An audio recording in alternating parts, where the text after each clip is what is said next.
नमस्ते श्रोतागण। कहानी चैनल में आपका स्वागत है। आइए सुनते हैं मालती जोशी जी की कहानी पुण्यतिथि। तो उर्मी बेटे, आज की तिथि अच्छी तरह याद कर लो। मेरे बाद सब कुछ तुम्ही को संभालना है। मेरे बेटे से कोई आशा मत रखना। वैसे भी पुरुषों को ना ही इन सब बातों में रस होता है, ना ही उन्हें कुछ याद रहता है। हम औरतों को ही परंपराएं निभानी पड़ती है। यह हमारी ही जिम्मेदारी होती है। पर मम्मी जी, तिथि कैसे याद रखूंगी? मुझे तो पोथी पत्रा देखना नहीं आता। कोई बात नहीं, कैलेंडर देखना तो आता है ना। तो यह तारीख याद रखो, 11 जुलाई। जैसे ही नए साल का कैलेंडर आए, इस तारीख पर गोला लगा देना। जब जुलाई का पन्ना खुलेगा, तारीख अपने आप याद आ जाएगी। उनकी बात पूरी भी ना हो पाई थी कि सीढ़ियों पर जूतों की आवाज सुनाई दी। भुवन नीचे उतर रहा था। उसके ऑफिस का समय हो गया था। माँ, मैं निकल रहा हूँ, उसने दरवाजे पर खड़े होकर रोज की तरह कहा। पहले प्रणाम तो कर लीजिए, उर्मी ने टोका।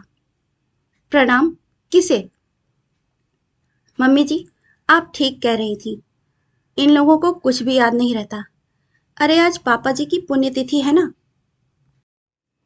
भुवन ने थोड़ा आगे बढ़कर रसोई में झांका। ठाकुर जी के आले के ठीक नीचे एक चौकी बिछी थी। उस पर उसके पिता की बड़ी सी तस्वीर रखी हुई थी। उसकी शादी के समय यह तस्वीर खास तौर पर एनलार्ज की गई थी। तस्वीर पर फूलों का हार पड़ा हुआ था।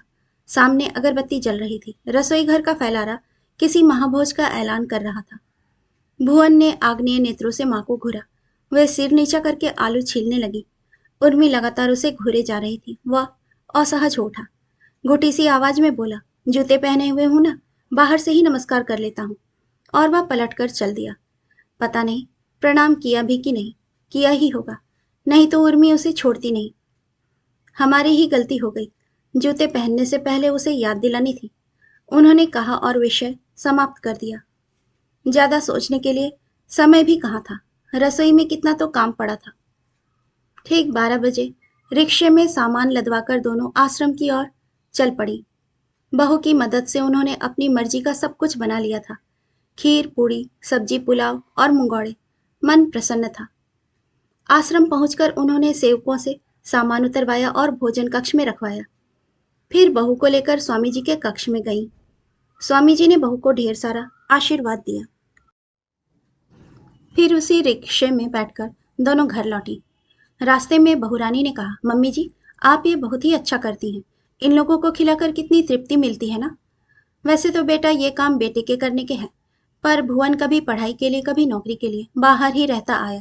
अभी 2 साल पहले तो यहाँ पोस्टिंग हुई है, इसीलिए मैंने यह तरीका अपनाया है। बहुत अच्छा है, बहू ने प्रशंसा की। घर लौटकर दोनों ने भोजन किया और अपने अपने कमरे की राह ली। खाना खाने के बाद घंटा 2 घंटा सोने की उनकी आदत है, पर आज नींद ही नहीं आ रही थी। जैसे ही आंखें बंद करती, भुवन की जलती आंखें उन्हें घूरने लगती। वह बहुत नाराज है, वे जानती थी, पर झपकी आने को ही थी कि आवाज आई, मम्मी जी, आप सोई तो नहीं है ना? मैं आ जाऊं? और उसकी अनुमति की प्रतीक्षा किए बिना उर्मी सामने आ खड़ी हो गई। मम्मी जी, एक प्रॉब्लम हो गई है। क्या? आपने तो देख ही लिया कि इन्हें बाबूजी की तिथि की याद नहीं थी। इन्होंने कल ही आज के शो के टिकट बुक कर लिए थे। कैंसिल करने के लिए कह दूं? क्यों? कैंसिल क्यों करोगी? यहाँ का काम तो अब निबट ही गया है। शाम को तुम लोग एकदम फ्री हो। बुरा तो नहीं लगेगा? बुरा क्या लगेगा और किसे लगेगा? देवी, अब ये फालतू बात छोड़ो और जाकर आराम करो। सुबह से लगी हुई हो, मुझे भी थोड़ा आराम कर लेने दो। सास की प्यार भरी झिड़की खाकर उर्मी चली गई। वे भी सोने की कोशिश करने लगी। शाम को भुवन लौटा, तब भी उसका मूड उखड़ा हुआ ही था। उन्होंने उसे अनदेखा करते हुए कहा, तुम चाय पीकर फ्रेश हो लो, फिर मेरे साथ जरा चलना। कहाँ? उसके प्रश्न को अनसुना करते हुए उन्होंने बहू से कहा, हम लोग आधा घंटे में लौट आएंगे, तब तक तुम तैयार हो लेना। पिक्चर जाना है ना? चाय पीकर भुवन उठ खड़ा हुआ। कहाँ जाना है? चलो, लौटकर तैयार हो जाऊंगा। और वह जाकर गाड़ी में बैठ गया। वे चुपचाप उसके बगल में जाकर बैठ गईं। कहाँ जाना है? भुवन ने गाड़ी स्टार्ट करते हुए पूछा। आश्रम। सुबह खाना ले गए थे, बर्तन वापस लाने हैं। आश्रम का रास्ता भुवन का देखा हुआ था। माँ के साथ बचपन में कई बार गया था। उसने गाड़ी ले जाकर गेट के पास खड़ी कर दी। वे उतरकर भीतर गईं। सेवकों के साथ सामान डिक्की में रखवाया।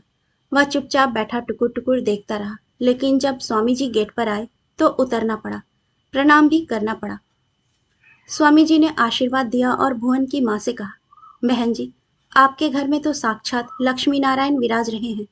आपको कभी किसी चीज की कमी नहीं रहेगी। उन्होंने पुलकित होकर स्वामी जी को प्रणाम किया और गाड़ी में आ बैठी। जैसे ही भुवन ने गाड़ी स्टार्ट की, उन्होंने कहा, 5-10 मिनट कहीं गाड़ी खड़ी कर सकते हो? क्यों? तुमसे कुछ बात करनी है। उसने चुपचाप गाड़ी एक खाली प्लॉट के सामने ले जाकर खड़ी कर दी और माँ की ओर देखने लगा। मुझे मालूम है तुम मुझसे बहुत नाराज हो। तब तो यह भी पता होगा कि क्यों नाराज हूं।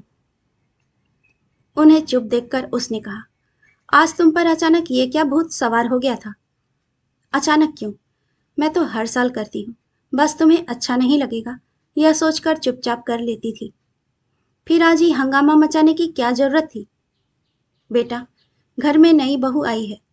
उसे उसके ससुर के वजूद का एहसास दिलाना चाहती थी। नहीं तो वह क्या सोचेगी कि कैसे लोग हैं, उस दिवंगत आत्मा को एक बार याद भी नहीं करते। हमारे लिए तो वह अध्याय समाप्त हो गया है, पर जिसके वजूद से मुझे सख्त नफरत है, उसके लिए इतना आग्रह क्यों? पिता के रहते अनाथों की सी जिंदगी गुजारी है मैंने। मुझे उनके प्रति जरा भी श्रद्धा नहीं है। और तुम्हें भी यह सब करने की क्या जरूरत है? तुम्हें भी तो कम दुख नहीं दिए हैं उन्होंने। सिर्फ दुख ही दुख नहीं था बेटा, थोड़ा सुख भी मेरे हिस्से में आया था। पर फिर पता नहीं क्या हुआ, मुट्ठी में बंधी रेत की तरह तिजोरी धीरे धीरे खाली होती चली गई। सब कुछ स्वप्नवत हो गया। तिजोरी अपने आप खाली नहीं हुई थी माताश्री। उसे तुम्हारे पतिदेव बोतल में ढालकर पी गए और तुम्हें पनौती कहकर कोसते रहे। अपना फ्रस्ट्रेशन तुम पर निकालते रहे।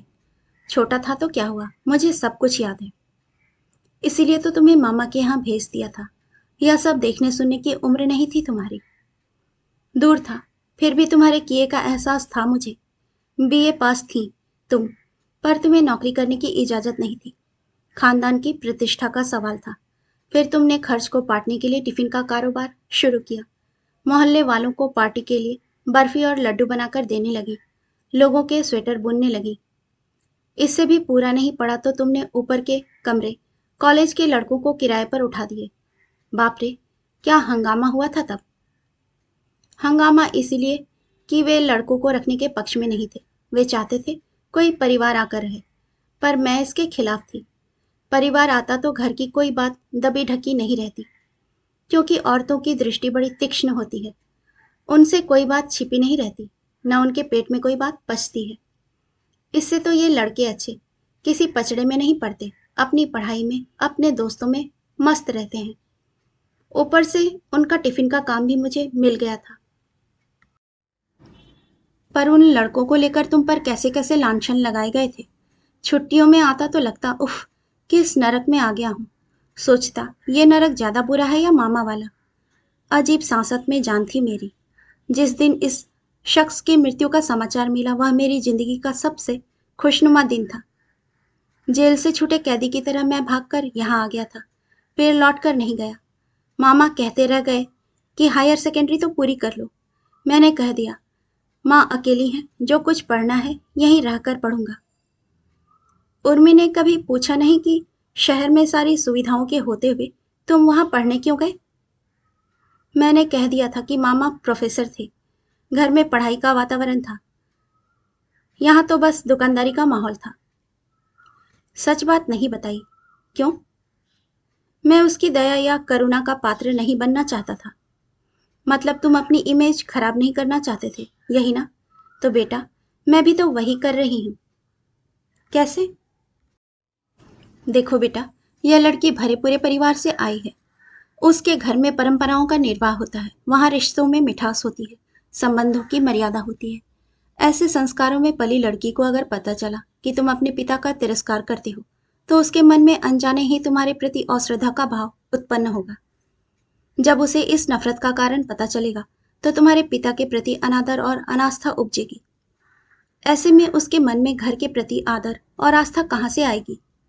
इसीलिए मैं चीज़ों को थोड़ा सकारात्मक स्वरूप देने की कोशिश कर रही हूँ। यह लड़की धीरे धीरे घर से जुड़ने का प्रयास कर रही है। एक बार अच्छी तरह रच बस जाए, फिर कोई चिंता नहीं रहेगी।